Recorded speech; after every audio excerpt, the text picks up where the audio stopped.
আসসালামু আলাইকুম। আমি কে রহমান। আমার কুকিং চ্যানেল থেকে আপনাদের সাথে আবার একটা ব্লগ শেয়ার করছি। আশা করছি আপনাদের কাছে অনেক ভালো লাগবে।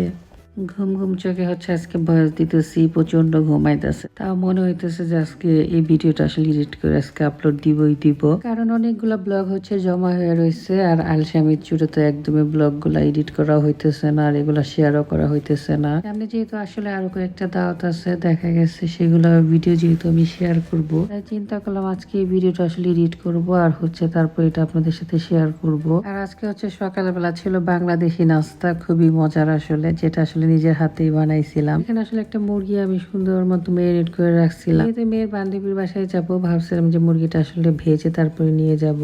আর বান্ধবী বাসায় যাওয়ার আগে আসলে আমি অসুস্থ হয়ে পড়ি এবং সারাদিনই আসলে শুয়ে বসে কাটাই দিই। এখানে হচ্ছে মুঘল আমলের যুগে একটা পেঁপে নিয়ে আসছিল আমার জামাই সাহেব। পেঁপেটার চেহারা দেখে বুঝতে পারতেছেন পেঁপেটা একদমই যায় অবস্থা। তারপরে চিন্তা করলাম এটাকে সুন্দর মতো মাখাচোকা করি। মাখাচোকা করার পরে দেখলাম মেয়েরা অনেক পছন্দ করলো, খুবই সুন্দর মতো চেটে পুটে খেয়ে শেষ করে দিছে। যাই হোক, আলহামদুলিল্লাহ। তারপরে ওই যে মুরগিটা ছিল যেটা আসলে ভেজে নিয়ে যাওয়ার ইচ্ছা ছিল, সেটাকে আসলে রান্না করে রেখে দিছি। ভাবলাম যে থাক, আজকে যাব না। আর এইদিকে হচ্ছে আমার জামাই সাহেবের কাণ্ড, এমনিতে আসলে শরীর ভালো না, তার মধ্যে হচ্ছে সে নিয়ে আসছে এক গাদা হাঁসের ডিম। কয়েকদিন আগে হচ্ছে সে অনেকগুলো ডিম নিয়ে আসছিল, সেগুলো আসলে শেষ হয় নাই, আর আজকে আবারও নিয়ে আসছে অনেকগুলা। রান্নাবান্না শেষ করে সুন্দরভাবে আসলে শুয়েছিলাম, অনেকক্ষণ ধরে ঘুম আসলাম। আর এইদিকে তো আমি মোবাইলে দেখতেছিলাম যে আল্লাহ, আমার মোবাইলের অবস্থা 12টা বেজে গেছে। ফোনের উপরে দেখি ফোন আসতেছে। আমি মরি আর বাঁচি আর কি, যাই হোক না কেন আমার আজকে আসলে তার বাসায় যাইতে হবে। যদি না যাই তাহলে আসলে আমার খবর আছে।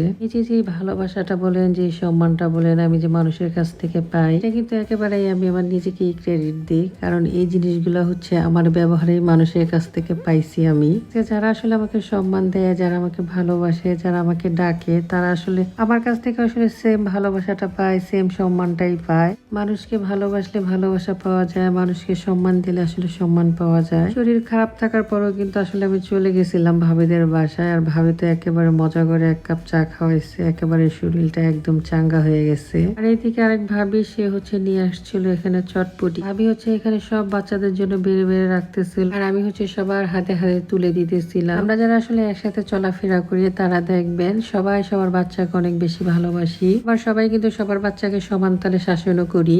আবার এইদিকে হচ্ছে ভাবির মেয়েকে আমার বড় মেয়ে খুলে নিয়ে বসেছিল, ওকে আবার একটু দিয়ে আসলাম। আসলে যদি রিজিকে থাকে না, তাহলে কিন্তু দেখা যায় সেই রিজিকটা আপনার কপালে আসবে। আমি কিন্তু ফোন দিয়ে আসলে বলে দিছিলাম যে আমি আজকে যেতে পারবো না, আমার আসলে শরীরটা অনেক খারাপ লাগতেছে। তারপরে আসলে রিজিকে যেহেতু আমার আছে, এখানে কিন্তু আমাকে ঠিকই টেনে নিয়ে আসছে। আর এইদিকে ভাবি হচ্ছে অনেক ধরনের ভেজিটেবল দিয়ে তারপর একটা পাস্তা রান্না করতেছিল। পাস্তাটা আসলে খাইতে অনেক বেশি মজা হয়েছিল, একেবারে চাইনিজের মতো লাগতেছিল খাইতে।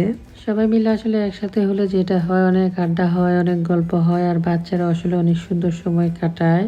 সব বাচ্চারা আসলে অনেক মজা করে খাইতেছিল, আর ওরা আসলে খুব প্রশংসা করতেছিল। খাওয়া দাওয়া শেষ করলাম, তারপরে সবাই মিলে হচ্ছে এই যে বাসার দিকে চলে যেতেছি। এইটা ছিল আমাদের একটা সুন্দর দিন, যেটা আপনাদের সাথে শেয়ার করলাম। আশা করি ভালো লাগছে। আজকের মতো এই পর্যন্তই। আসসালামু আলাইকুম।